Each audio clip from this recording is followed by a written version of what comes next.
ಕಡಲೆಬೇಳೆ ಸಬ್ಬಕ್ಕಿ ಹಾಕಿ ಯಾವತ್ತೂ ಈ ರೀತಿ ಪಾಯಸನ ಟ್ರೈ ಮಾಡಿಲ್ಲ ಅಂದ್ರೆ ಡೆಫಿನೆಟ್ಲಿ ಟ್ರೈ ಮಾಡಿ, ಸಕ್ಕ ಟೇಸ್ಟ್ ಇರುತ್ತೆ. ಮೊದಲಿಗೆ 1 ಕಪ್ ಕಡಲೆಬೇಳೆನ ಚೆನ್ನಾಗಿ ತೊಳೆದು ಇದಕ್ಕೆ 3 ಕಪ್ ಅಷ್ಟು ಹಾಲನ್ನ ಹಾಕಿ ಸಾಫ್ಟ್ ಆಗಿ ಬೇಯಿಸಿ ಇಟ್ಕೋಬೇಕು.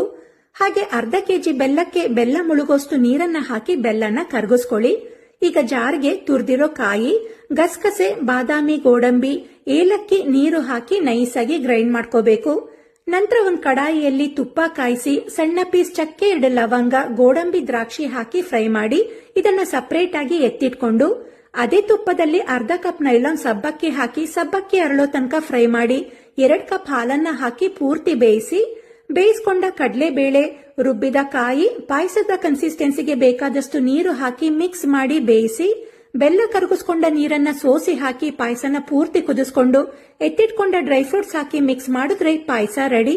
ಹಾಗೆ ರೆಸಿಪಿ ಇಷ್ಟ ಆದ್ರೆ ನನ್ನ ಪೇಜ್ನ ಫಾಲೋ ಮಾಡಿ.